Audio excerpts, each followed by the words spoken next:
Once again, live every Sunday, 7:30. Myself, Kevin Brunk, joined by Michael Merlo. You can find us on YouTube and Instagram. And we'll always remind you of this right before we start.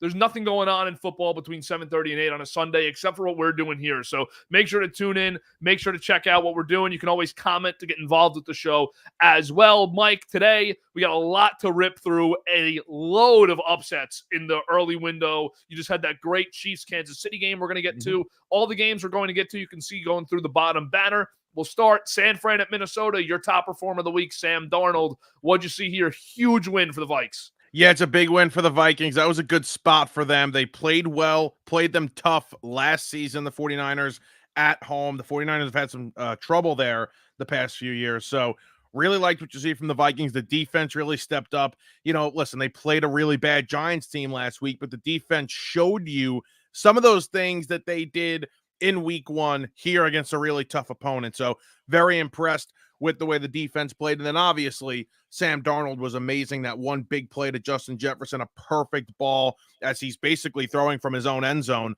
That was a very impressive play. Sam Darnold is a great story, Kevin. He is the new Baker Mayfield, Geno Smith story here.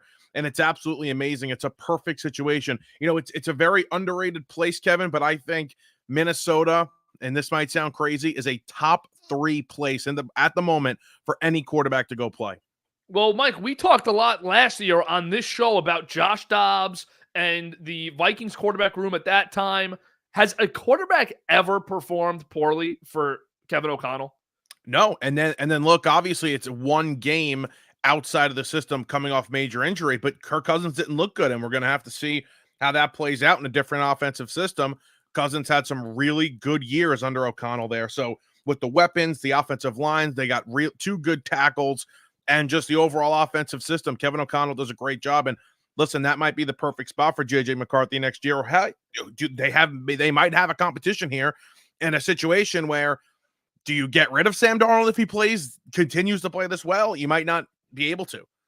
Yeah, and that makes you also think of the possibility of what if McCarthy truly is a blue chip star quarterback, as Darnold once was, but what if McCarthy was going to be good without O'Connell? How great can he be with him? This guy might be the best quarterback coach after Andy Reid in the entire league, and if you really think about it and really look at it, that's not a crazy take. It's not. And by the way, let me say this is kind of like contradict my point of how I feel about Brock Purdy. I think Brock Purdy's great. I think he's talented, but I obviously believe he's helped by the system that he plays with Kyle Shanahan and the San Francisco 49ers. Can this be another scenario where you don't have the guy with the biggest arm and he's not the fastest guy and he's not, the tallest guy, but he just plays within the system. He can make all the throws. He can make all the reads, and in a really good system with good players around him, this could be almost an exact replica of what they have in San Francisco there. I feel that Shanahan is a great offensive mind, and he makes it so that everything around the quarterback works. But what O'Connell does and what Andy Reid does is they put the quarterback in a situation to make everybody around them better. And that is just the difference between those great offensive minds. I could be totally off on that, but great week for Darnold, great win for Minnesota. There are win of the week, and an honorable mention for win of the week was the Saints 44-19 at Dallas. What an unprecedented upset. Not even that they won, but the way they did it. Unbelievable. I thought it was shocking they won the game. I had Dallas. They were one of my picks. I had a terrible week picking games this week. I had Minnesota, and that's about it. I did terrible this week gambling, but Minnesota was a pick. Dallas usual. No, not per usual. Those Colts saved me in a big way for the self-esteem last week. But either way, I thought Dallas was going to roll this team, roll them. And it still doesn't make sense to me that the Saints are playing this well. They're not this good. Dennis Allen is not a good coach. Derek Carr is not this good of a quarterback. Now, Kamara is a great player. We know that. And they do have some speed on the outside that is an advantage for them and causes mismatches for the defense. But I'm really excited to see them against Philadelphia. I'll bet against them again for 3 weeks in a row when they play Philadelphia next week, and I look forward to doing that. So I have to say about the Saints that they are the most underrated team in football. I said it 2 weeks ago on the bunker. You could roll the tape. Did you? From right before, not that they were this incredible team, but that they are the most underrated team. Just before week 1 on the Wednesday show before the opening night, I said the Saints are certainly the most underrated team in the league. Not that they were even going to win the division, because I didn't think they would. But they have great veteran talent here. They're in the second year of this whole group being together under Dennis Allen. And while I don't love Dennis Allen, I don't think he's great, they're clicking right now. And they pick up 2 nice wins, starting hot. They're definitely a threat to win the division after 2 weeks. I mean, awesome. I think anybody's a threat to win that division. You start out 2-0. Well, you have the Buccaneers now and the Saints are both 2-0. That feels like that's the division competition. Yeah, I don't trust Atlanta. I think they're going to lose next week, and I think they're probably 0-3. They play the Chiefs on Sunday night next week. Yeah, so let's move on here. We got 7 games left, and we got about 19 minutes here to get them done. We promise you 7:30 to 8 every single Sunday evening. Jets, first win with Aaron Rodgers under center, truly, not the Buffalo game last year. Scrappy win, very sloppy offense at times, sloppy on defense at times, but I think the Jets we talked about it, they just needed to win the game. It didn't really matter how. Yeah, and I don't disagree with that. I think they're well coached over there in Tennessee. They have some good players. We mentioned we don't think they're a bad last place team at all. And that's, listen, it wasn't easy. The Jet fan traveled well this weekend. I saw a lot of trips there, a lot of Jet fans in that building. But the one thing I'll say, and I just think that there were signs of this early that I believe that will hold this team back. I felt this way, for a very long time. The thing that will hold this team back is the coaching staff. They just don't add anything. These 2 coaches here don't add anything. So when you have a veteran group and, you have an immobile quarterback here coming off a big injury, yes, great arm, not denying that. You want some creativity in this offense. You're not getting any. The defense, do you trust Salah? Who the hell knows? Jermaine Johnson going down. That's just a brutal blow because now you got to swallow your pride and call Hassan Reddick at this point. I don't think you have any other choice, right? No, you have to. I don't trust the coach, and I think he'll be the reason why this team doesn't go as far as their talent can take them. Spot on. Don't disagree with anything you said there. Also, CJ Mosley got hurt today, but a positive for the Jets. You finally saw some action from Will McDonald, 3-sack day for him. Just really a ghost for his entire career so far as a Jet, which has only been a year and 2 games. But the former first rounder had a nice day today, finally. And I will say this about Tennessee, Mike. I agree with you, well coached. They're going to be a good team with that staff, with Callahan. Will Levis is in a spot right now in his career where if he can get better the rest of the season, and if he really can eliminate that stupid play knack that he has, this is a franchise quarterback. But you have to get rid of that stupid play gene, and that's not something that's a given. Right, and I'm going to say this, and with absolutely no evidence to back it up, I think he might be the stupidest human being to ever play the quarterback position. Well, you watched the Giants game today. That begs to differ. I mean, quarterback can't say that this week. Can't put anything last in week you can say it. This week you cannot say it. No, last week scared. That's the most scared quarterback. Levis has made in each of these 2 games a play that is so boneheaded and so dumb. You'd say JV quarterback down for them. Yes, that's how bad they are. Last week it was the pick 6, which was a disaster. This week, did you see the fumble to Ridley? That was equally as bad. You just gotta 3rd and long. You gotta just swallow that because you're getting 3 there at least. At least you're getting 3 in that spot. They might win the game. It changes the entire landscape of the game. They'd go up 10-0 instead. Jets got the ball back and tied the game. All right, let's go to the other side of New York. Giants at Washington today. First win for Jaden Daniels. Malik Neighbors put on a show today, but the crucial drop. Mike, I gotta bring up this kicker thing. I think we're maybe going to disagree on it, but you come into the day, your kicker is a little banged up, injury report yesterday. Does anyone expect to lose him? No, but you have the open roster spot already. Why are we not taking the precaution of having your practice squad kicker on your roster for that day? Because is there a bigger disaster than the possibility of losing your kicker in that game? Right.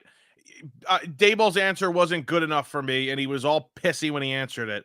I'm going to say this. I like Daboll. I've wanted him to succeed. I've thought he's going to succeed. I think this ends and crashes and burns this year. I think it's going to be really bad and ugly at the end of this season. But you're 100% right. You had the extra roster spot. If you didn't, I'd say, okay, fine. But still, when you went through the same exact situation last season where it costed you a game and you have any worry about whether or not the 37-year-old kicker who missed time last year and was bad last year, by the way, like if you have any worry whatsoever, then just add it as precaution because Gillen can't kick, and if you didn't, you should have, and you're unprepared. So I didn't like a couple of the play calls as well from Daboll today. I thought he got too run happy when they were going, and it felt predictable. A lot of his play calling felt predictable today.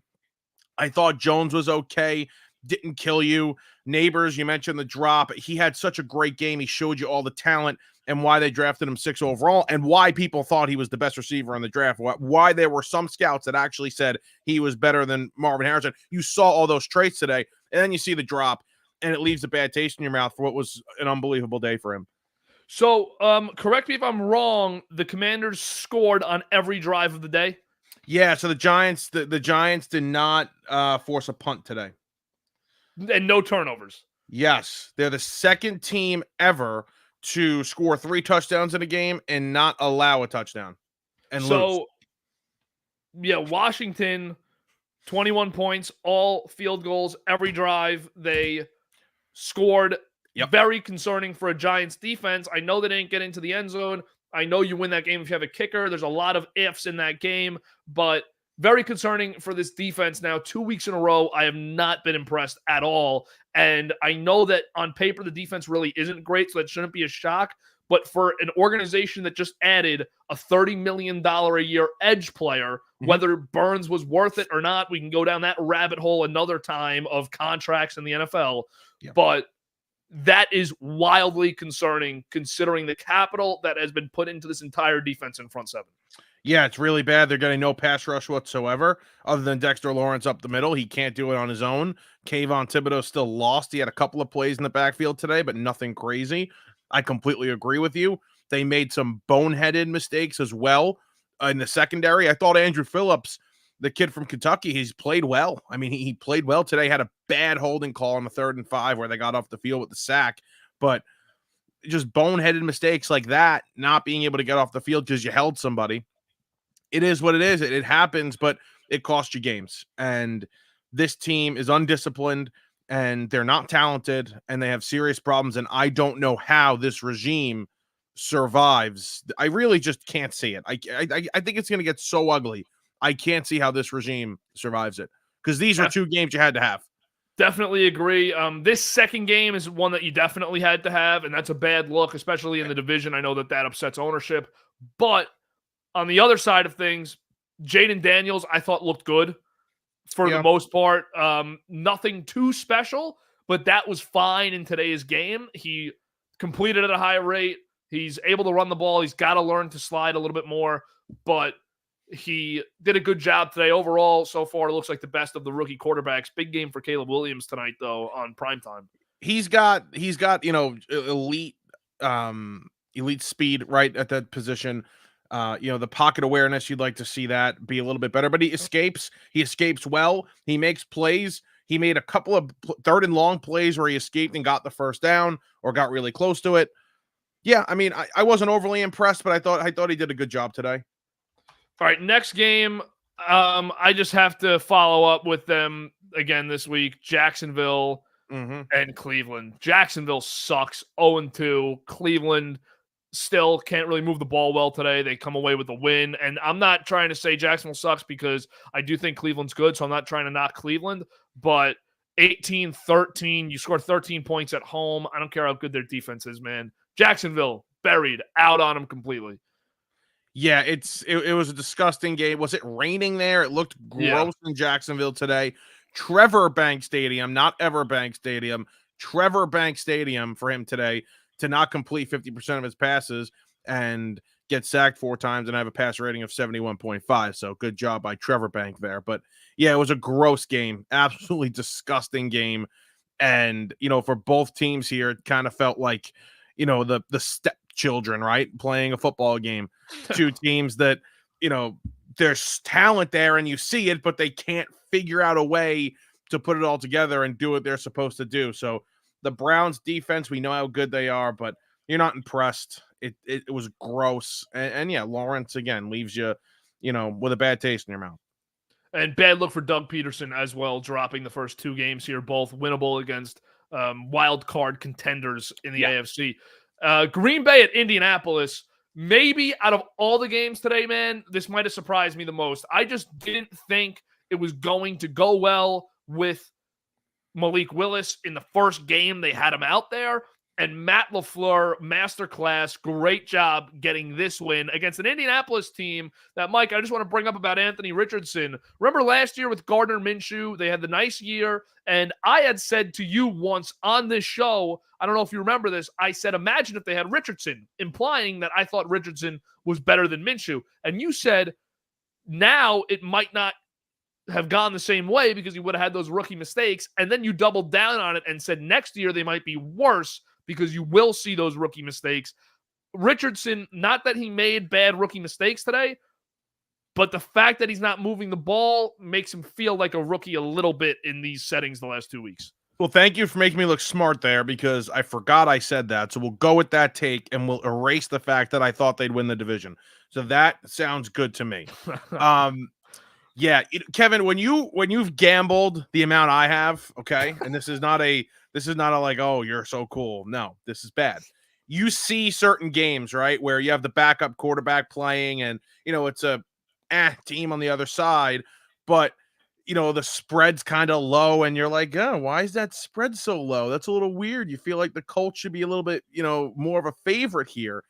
And then you look at the scenario and you say, Matt LaFleur is a great offensive coach. They have a good offensive line. You look at what the Texans did to that team last week. They ran all over them. So you're just going to expect Willis and Jacobs to do the same exact thing. And you're at home. It's the home opener. Bang, you have an upset win. We've seen it all the time with these backup quarterbacks making their first start. I probably fade them next week. I don't even know who they're playing. I would fade them next week. But in that first game where there's that unknown, it's like, oh, wow, look at how fun that was. It was great. I had the Packers today, so you feel good about that. There you go. All right, another big shocking upset today. Raiders at Ravens. Vegas looked good, man, and this was one of those games where their skill position players just were too much to overcome. Their defense played well. I think we were both in on their defense coming into the season as at least a good one, if not great. But Brock Bowers coming out party, Devontae Adams was great, and the defense held up. 26-23 win on the road in Baltimore. It was probably the most shocking win of the day. I can't believe that they won this game, and I can't believe the fact that we're talking about a Ravens team that's 0-2. Now, granted, the world's not ending for the Bengals or the Ravens here at 0-2 because the Steelers are in first place and the Browns are the Browns. So everything's fine. But it is shocking that they're 0-2. I can't believe they lost this game. This would have been if I was in survivor pools, it would have been my survival pick of the week, no doubt about it. But give him credit. Devontae Adams, very good in this game. He stepped up after a really bad first half offensively for the whole team. But Adams did nothing in that first half. So it's a concerning loss for this Ravens team that now we're starting to see like, hey, they lost some talent in the offseason. They really did. They lost some talent there. Yes, JM did. I can't say that I had the Lions today though, Gabe. So I can't talk crap on him, but he did have the Ravens today. And I didn't hate it. I didn't hate it. But Raiders, that's a shocking win. You mentioned they're not even in our rundown here. You mentioned the Steelers in first place. I have to just apologize for saying Mike Tomlin ran his course because the guy just knows how to win football games. Don't give up on that. Don't give up on No, I'm not. I'm giving up on it, man. This guy's a really good coach. Go look at that schedule down the stretch and tell me with Justin Fields and Russell Wilson, he's going to win some games there. This team's going to have a winning record because I don't think so. Because I know that they played horrible week 1 and 2 matchups. Very easy start for them, especially. Denver today. I hope you didn't bet them as you said you were going to. I had to. Yeah, it was bad. Don't. I told you that the other day. Do not bet Denver against Pittsburgh, and Pittsburgh just shut them down today. They are so prepared to play. This is the problem with Pittsburgh for other teams. Out of 32 teams, there may be 6 or 7 that are 100% prepared to play every single week, and Pittsburgh is one of them. You get their best game every single week. And I know the personnel on offense isn't there to make their best game a 35, 40-point outing every week, but they just need to score 10 for Mike Tomlin to have a chance. It's crazy. It is nuts. Against certain opponents, yes, but I'm gonna double down. They're not gonna be as bad as I thought they were. I thought they were a 6-win team. So 6-7-win team. So I still will stick with they will not go over 500. They'll be an 8-win team. They'll be just under. That schedule to end the season is one of the worst schedules I've ever seen in my life. They have a rough schedule to end the year. That is terrible. There's no way they win a couple of those games. All right, great. Not a great 4:00 window, but a great 4:00 game in Chiefs Bengals. Another classic between those two teams. Kind of a little tainted for me by the pass interference at the end, but it was the right call. I just hate that it happened. But good game here, and a big 2-0 start for the Chiefs, beating Baltimore and Cincinnati. Yeah, Cincinnati was desperate coming into this. They needed a win. You know the stats about 0-2 teams. I know they've done it in the past, starting 0-2 and making the postseason, but it's 6% of teams make it. They were desperate for this win. Their defense played really well. Mahomes did not look great today, and to lose the game in the way they did is really disheartening. I'm not saying I'm concerned with it. You know, they still show the potential of a good football team, but that's a really tough loss, and they got to handle Ja'Marr Chase. I mean, that is not a good look. Just everything from camp and not playing and now not negotiating and thinking the team misled him, and then having that just temper tantrum on the field because the ref didn't call a hip drop tackle that wasn't a hip drop. Please grow up, Ja'Marr, and start playing. I know he's getting double covered. McDuffie locked him down today, but let's go. Step it up a little bit. That's a disheartening loss. And how automatic Harrison Butker is automatic, period. But in big spots to win games, has there ever been? He's going to get up there with the Vinatieri's of the world.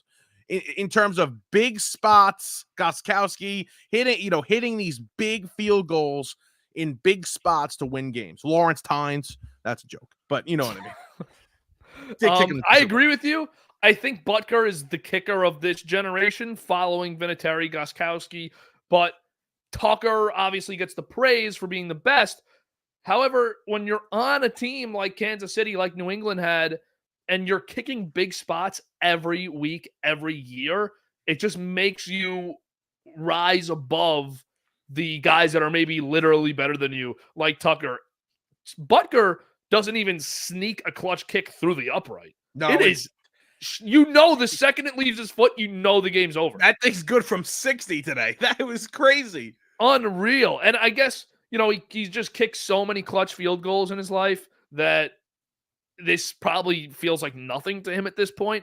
But he is so automatic. You're right. Good point there. Probably the best big-time clutch kicker I've ever watched because the leg is just so strong. You feel good about him from anywhere inside 65 to win a game. Weapon. And they know they're going to win the game. They know. Everybody on that field knew that game was over.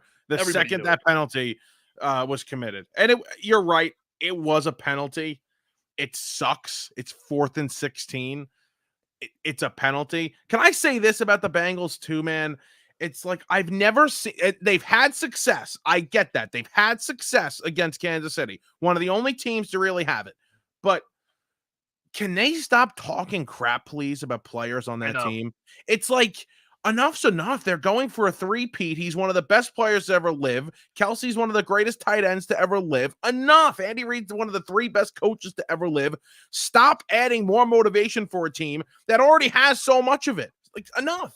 Listen, in this era of their rivalry, the Chiefs have 3 Super Bowls.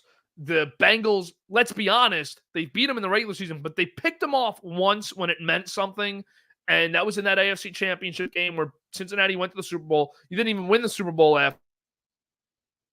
Kansas City has won both since you lost yours. I mean, time to stop talking about it. And it's Ja'Marr Chase, really, who I think it's a bad look on the organization. It's a bad look on Chase. The way that he the way he talks about his opponents, the way he talks about the franchise and the contract, and then the way he's performing on top of that. I agree with you here. You said it the last few weeks on Hardline. There's something in that locker room, and it was reported on, and I didn't take it seriously because it's off-season noise, and I think that stuff is so blown out of proportion in the offseason, and they have a lot of time to fix it, but there's something wrong with the chemistry of Cincinnati. And when everything felt like it was going right that first year with Chase and Burrow and the second year with Chase and Burrow, but now something is totally off with Higgins and with Chase and Burrow and the front office and the coaching staff. There's just something there that is not right. I mean, you see Burrow when Burrow grabbed him and shoved him away from that referee today. After grabbing him once and Chase went back at him, he ripped him over. Burrow seems pissed. It does not seem good there. My clickbait video that I posted on Hardline the other day about how they're going to miss the playoffs. Listen, that might not be true because of the way the division has started here. It's broken well for them. At least the Ravens are 0-2 as well. But it's obviously not a good thing. And there's a chance they missed. There's a real chance they missed. But the AFC, so far, these fringe playoff teams have not done what they're supposed to. So there is still a chance for them. Let me ask you this one as we wrap up here. Just a little future hypothetical speculation question that means nothing today. Yeah, love because those. I'm leaning one way on it. I was thinking about it during the game. Do you think there's a better chance T. Higgins is here for the next 5 years or Jamar Chase is here for the next 5 years? I think eventually they'll get it done with Chase. I think there's a better chance Higgins ends up being the Cincinnati wide receiver that stays longer. Because they're going to, let's say it's not, it's not this great offensive season this year, and they missed the playoffs. They're going to have to say, well, Higgins might be better in the locker room, but he's not the player, Chase is. I think Higgins is a really nice number 2. He's not a 1. I don't think Higgins is a 1. So they're going to have to make a football decision, and the football decision is, hey, Chase is a 1, is a bona fide 1. They have 3 big losses that have been underrated in the scheme of everything. Also, Mike Gesicki has looked very good for them, so there was a good ad. I'll throw that in first. But the 3 big losses are Joe Mixon, Tyler Boyd, and Brian Callahan, who I think Callahan was a big part of Taylor's success. I've never liked Zach Taylor. But I can't stand Zach Taylor. I give him the benefit of the doubt because he went to the Super Bowl with his team. He's really won. That's all he's done with Burrow is win. But I like Callahan a lot. I know we're in the same spot on that. I like Anarumo a lot, so I think he's got a great staff with him. Losing Callahan, losing Mixon, and losing Boyd are bigger losses than I think people made them out to be. And I didn't make them to be this big thing. I was kind of with Callahan, but Mixon and Boyd, I didn't make them out to be this whole, they're going to struggle without them. You don't feel that way about the 2 players. I think Callahan's a big loss, but Boyd, they have this kid that I can't pronounce his name that scored the 2 touchdowns today. He's looked okay. I can't judge them yet without Higgins because, they really are just they're double teaming Chase and leaving tight ends wide open all over the field and saying, hey, you beat us. They're not letting Chase beat them. So, I think what Boyd gave them that I think they're missing. You go. I'm sorry. Sorry. The Dodgers don't know how to play defense right now. It's just Bueller's walking guys in. This is just it's little league. You have money on them too? No, I need the Braves to lose. Yeah. All they do is lay down for them. Mets lost today. Yeah, please. Yankees won. Burrow's Friday or Thursday. Burrow's Thursday. We'll have to figure out. They might have to go early because I got class. We'll do that later. Burrow's Thursday. Mike, I haven't even told you this yet. As we're wrapping up and we're just, rambling here beyond 8 o'clock. Mike, I haven't told you this yet. But Burrow's on Thursday, we're going to be joined by Jack Lydon, at least for a little bit. Jack Lydon joining BTO Media as a host of a new gambling show we're starting called The Band List. So we'll preview that show on Thursday. We'll talk about the Mets Yankees. He'll have some Red Sox to talk about, I'm sure. And we'll have a lot of fun with him. Yeah, I'm excited for that. I thought you were about to say Jack Curry. I was like, whoa. No, he would never, ever come on the Burrows. Jack, he actually nasty message to a text I sent to him. Whatever. Jack Curry? Yeah. Wow, we'll talk about it off the air. Yeah, not a fan of Jack Curry. Either way, that's nice. That's good to hear. I'm excited to talk to Jack on the Burrows this week. Yeah. So football. What do you got in tonight's game? Bears, and who are the Bears playing tonight? The Texans. Texans. Really weird. I don't know what to think tonight. I think Caleb will play a little bit better. I don't think this is a vaunted defense with the Texans, and I think it's a somewhat close game with the Texans pulling away later. Here's what the Bears have to do that's different from last week. I think the Titans defense is better than the Texans, but Houston is going to be moving the football. They're going to keep that Chicago defense on the field for a long period of time tonight, and they're going to be scoring. So I think the difference is now, instead of going kind of tit for tat with Tennessee as they did last week, a lot of sloppy football, you got to step up here because you're in a league above what you're actually playing at the last few seasons with Matt Eberflus. And CJ Stroud is as good as they come. You're on the road. There's just weapons galore everywhere. I'm looking to see if the Bears defense can actually hang around with an elite offense. Yeah. I think the Bears defense will play decently well in this game and keep this within 10 points for them. Maybe a chance at the end, but then a pull away there from the Texans. Because you're right. This is just something they haven't seen before. All right, 8:07. We've overstayed our welcome here. Thank you for watching as always. Gabe, sorry, Jack on the show before you. Yeah, sorry about that. Maybe one day we will get you in there. Good job, Gabe. Good stuff over at the Playbook, always. One day, Gabe, you had your Zoda rant, so. Hey, Gabe's been on. So we will be back Thursday with the Burrows. Mike, you have the hard line tomorrow night, comes out Tuesday morning. Yep. We have the bunker all week. We're starting the band list next week, not this upcoming week, but we will be releasing some stuff on that. So thanks for watching tonight. Mike, quick prediction for tomorrow night. Do the Falcons get the upset and their first Kirk Cousins win? No, I think the Falcons get blown out in Philadelphia tomorrow night. I feel the same exact way. So we will be wrong on that. Put your money on the Falcons.